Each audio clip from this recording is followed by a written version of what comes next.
With the Get Down podcast, and we are back with another video. If you are not subscribed to the channel, go ahead and hit the subscribe button, like, comment, and share this video with anyone and everyone that you know.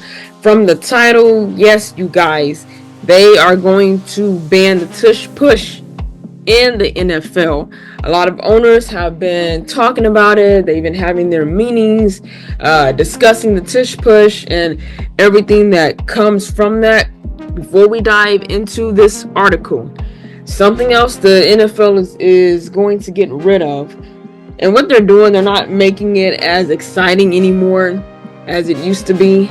And I know generation and certain time periods and certain areas in life, like the 50s, the 60s, the 70s, some things were a little bit different versus how the players are playing now in 2025. They've changed just quite a bit. They haven't really kept nothing the same, which you should always want to try to make change, but is it change for the good? Is it for the better? Is it change for the bad? Are you going to lose fans for certain changes? Are you going to gain fans for certain changes that are taking place?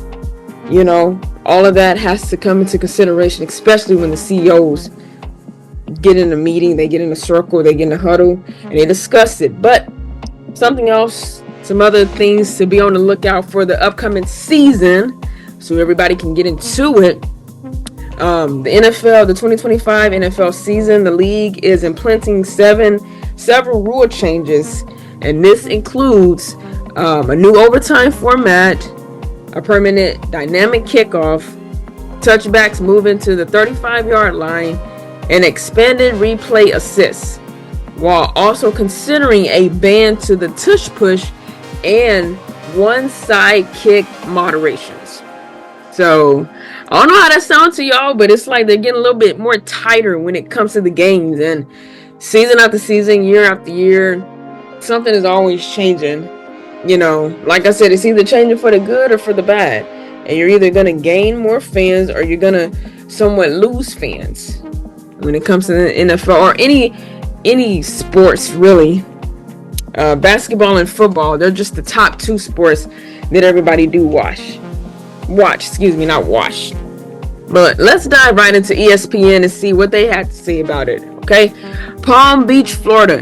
NFL owners plan to continue discussions about the Philadelphia Eagles short yardage tush push play after tabling a proposal Tuesday to ban it, league officials said.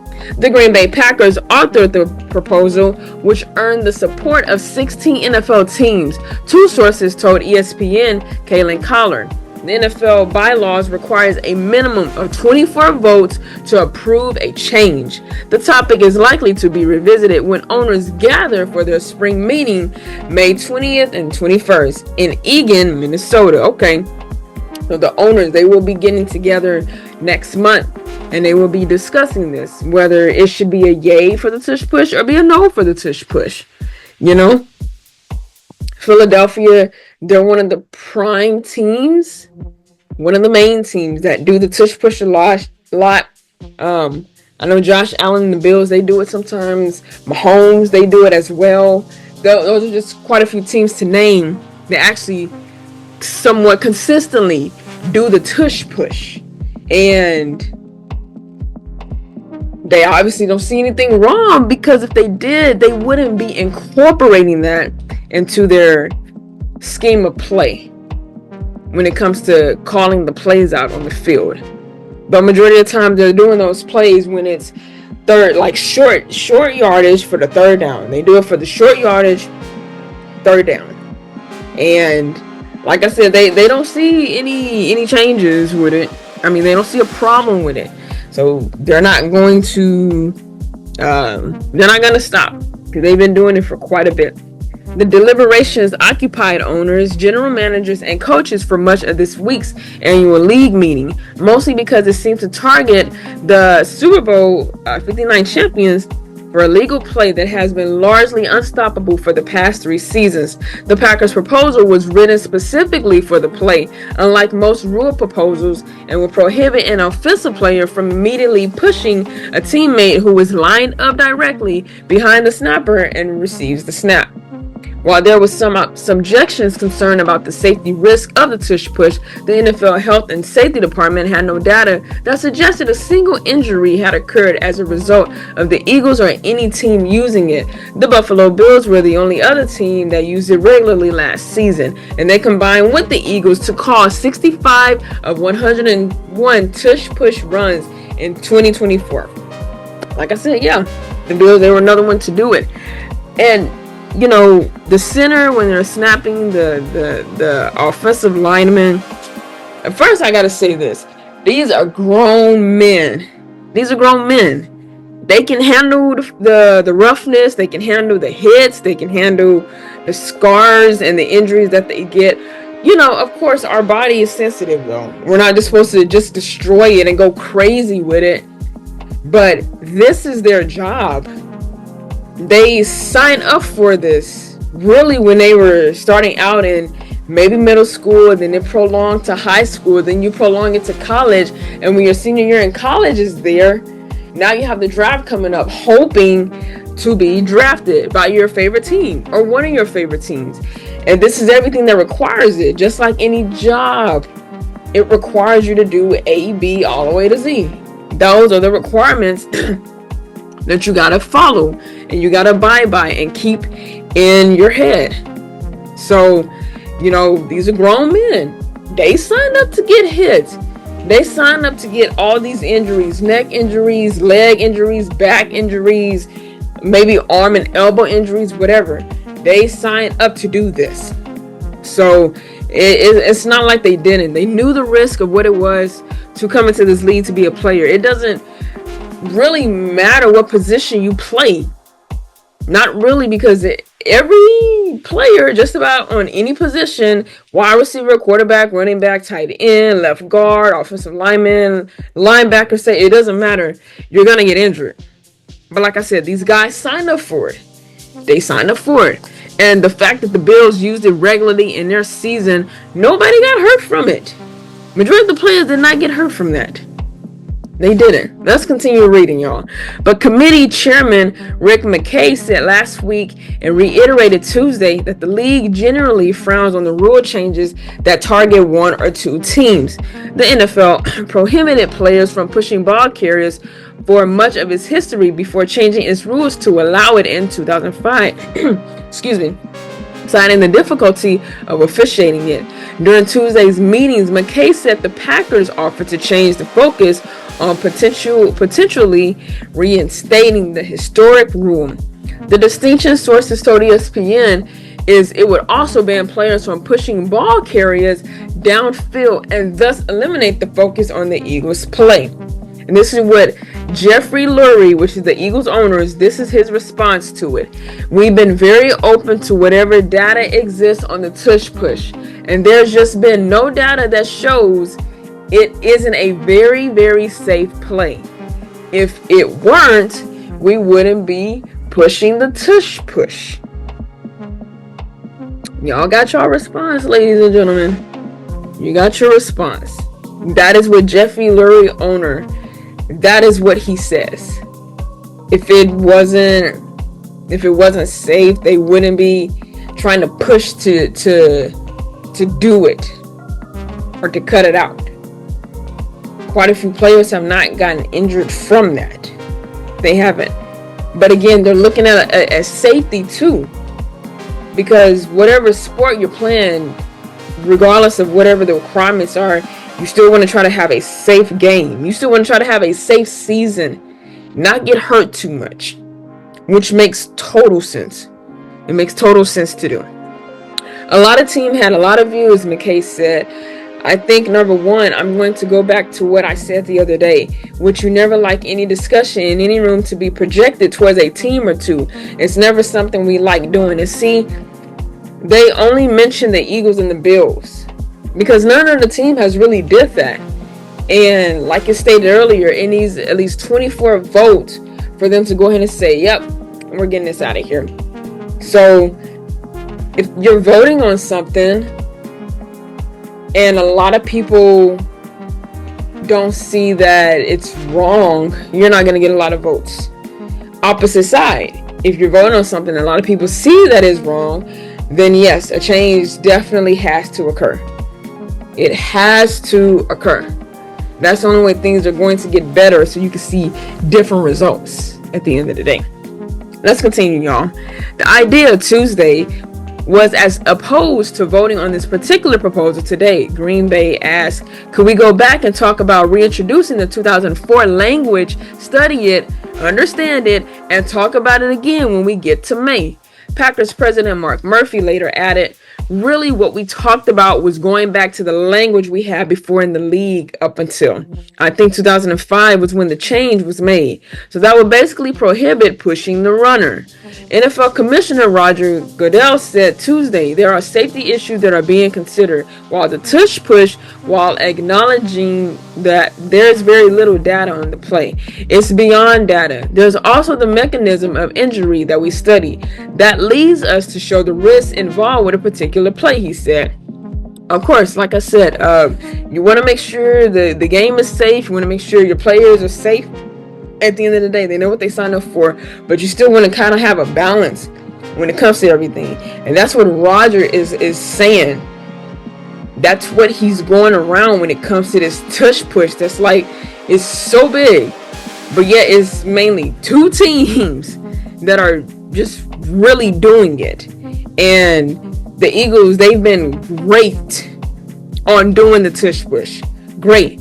It obviously hasn't really caused much injury, but they're also looking at it like we can't get too far away from how things used to be, which makes sense. You don't want to get too far away of how things used to be. You somewhat want to kind of keep certain things in play, and you don't want to change it as much. You know, a lot of fans, they like the tush push. A lot of fans like to see that tush push. They do. Even if you're not the Eagles or Bills fans, they just like to see the tush push. But again, safety. That's what Roger and everybody else is looking at. Safety, safety, safety. They want to make sure the safety is still in there. And we're not just doing it just because. There's a lot of discussion going back to previous rule, pre-2005. The reality of that is, I think that makes a lot of sense in many ways because that expands it beyond just a single play. There are a lot of players where you see someone pushing or pulling somebody that are not in the tush push formation that do have an increased risk of injury. And so, I think the committee will look at that and come back in May with some proposals. Eagles owner Jeffrey Lurie confirmed the league probably will be discussing it in May and that the team has to be ready for every result. Lurie made a case in favor of the play at his news conference at the league meeting Tuesday. We've been very open to whatever data exists on the tush push, and there's just been no data that shows it isn't a very, very safe play. If it weren't, we wouldn't be pushing the tush push, he said. Lurie called it a precision play that is effective for Philly in part because of its top-end offensive line and quarterback Jalen Hurts, who can squat 600 pounds. Again, so Lurie says there hasn't been like data. There hasn't been a lot of things that have showed that it's just not a safe play. That's what he's pretty much saying. There hasn't been any data that shows that that's just not good to do. Like no team should really be doing. There's nothing in the books that really say, no team, if you want to, you can do it. That's what he's pretty much saying. It doesn't show that a lot of players actually get hit from it, but they're looking at like the plays when the O lineman or whoever is getting like they're holding a player while the running back is running or while the receiver is running. They're constantly carrying that player. If you remember The Blind Side, Michael Orr. He played for the Baltimore Ravens because that's who drafted him. In the movie, in one of the scenes, he picked up the defensive lineman. He was a defensive lineman on the end. And he was carrying him, just blocking him all the way down, just carrying him all the way down to the garbage can, which that is a great scene. But he was carrying him all the way down to the can. And I think that's what people... And some of the agreements just within this article is saying, you can't just have players really do what they want to do. You can't have players do what they want to do. I think that's what the owners and the leagues here, I think that they're looking at that. Like, it's 32 teams, but yet it's 2 teams that really do this. It's only 2 teams that really do this.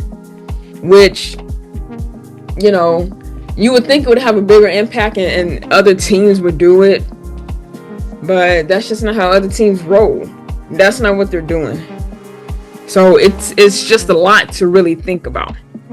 Whole lot to really think about.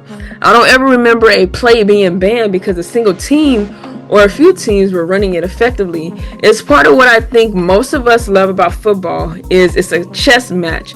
Let the chess match play out. And for any reason it does get banned, we'll try to be the very best at short yardage situations. We've got a lot of ideas there, he said. Although there was no injury data to support a ban, NFL Chief Medical Officer Dr. Alan Sills did tell owners this week the mechanics of the play could lead to injury, sources told ESPN. Another source told ESPN some owners warned their colleagues that a serious injury was just a matter of time. Bears chairman George McCaskey confirmed Wednesday that his team voted yes to ban the Tush play. Okay, so the Bears are on the table as far as voting, yeah, get that out of here because we don't need to do that. I know they say that we don't have a sufficient injury data on it, but to us, it appears to be an inherent unsafe play. McCaskey said, I had the opportunity during committee meetings here earlier in the month to sit in the back of the room for the health and safety meetings with Alan Sills and Dr. John York, and they expressed concerns about the safety of everybody involved in that play. And I get it. I mean, like I said, this is 2 teams out of 32 teams that's actually doing it. So it obviously don't really have an effect on, like I said, it don't have an effect on the other teams, because if it did, everybody would be doing it. And yeah, you know, it may not show that people do get hurt from it, but there's still a way to go about things. And that's what it comes down to. That's what the medical officer is looking at as well. It can still lead to injuries. Anything can still lead to injuries. If you're working out too hard, if you're working out a specific body part too hard or too long, it can bring an injury. If you're doing anything can spark up an injury. If you're just basically running, or maybe you're drinking some soda or whatever the case is, and then all of a sudden you got a trolley horse, that's not an injury, but it's still pain. Pain is injury. And then that trolley horse comes. It came from you drinking the soda. So, you know, the medical officer, he's still saying, although they're doing that, there is still injuries that can happen, ladies and gentlemen. It is. There's still injuries that can happen. So, you know, we really need to be safe when considering doing that. Really got to be safe with it. Let's go back to the article.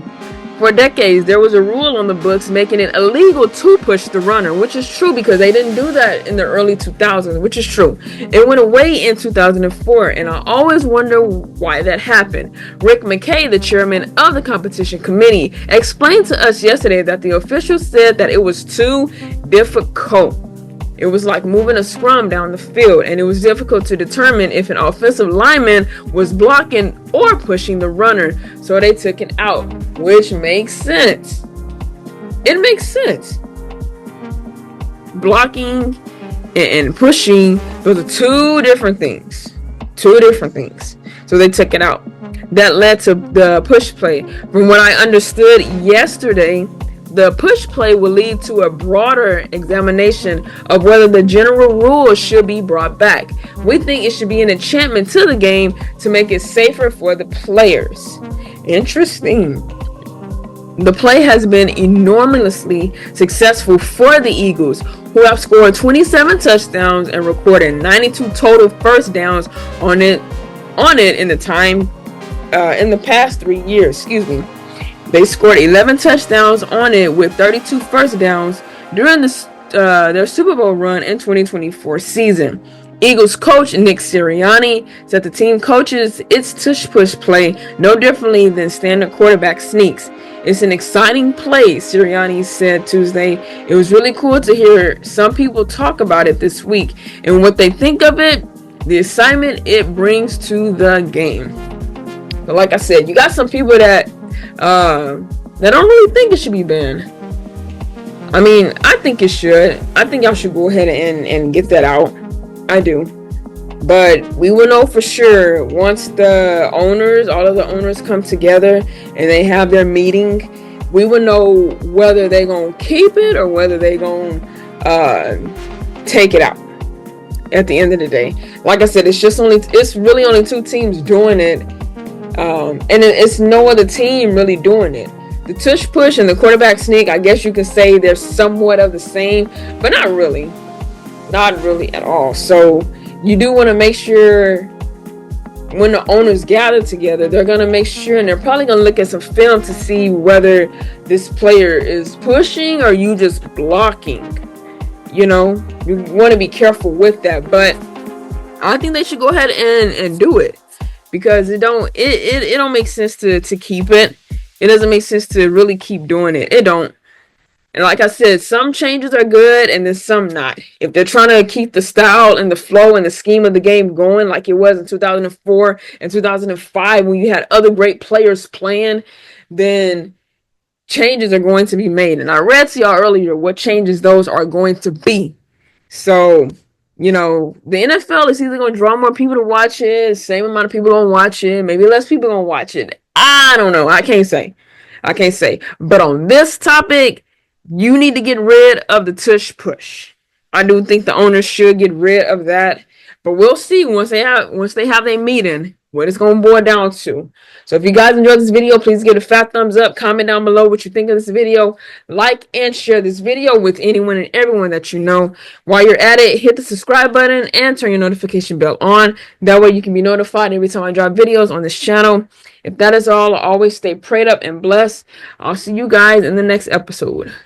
Well, I think it should be tabled. My thought is, though, what happens when the coaches aren't there? What happens when they're having these conversations further down the road? I heard you guys talk about it a little bit earlier. And if this is truly a player safety thing, I listened to Nick Sirianni say we don't coach this play from the offensive line and the defensive line in any way different than we coach a normal quarterback sneak. And then also Shannon mentioning something that a lot of people don't remember is that you did used to push on field goal block, and that was something that was outlawed. So there's so many pieces to this. I think my larger problem is it's such a successful play that attempting to outlaw it feels like a way to find an out of defending it. And I think to me, that part was soft. To me, that part was people running from coaching, as Mike Tomlin would say. So I'm glad that it was tabled for now, but I do believe this will be a topic of discussion again. And if they can continue to push that it is a player health and safety risk,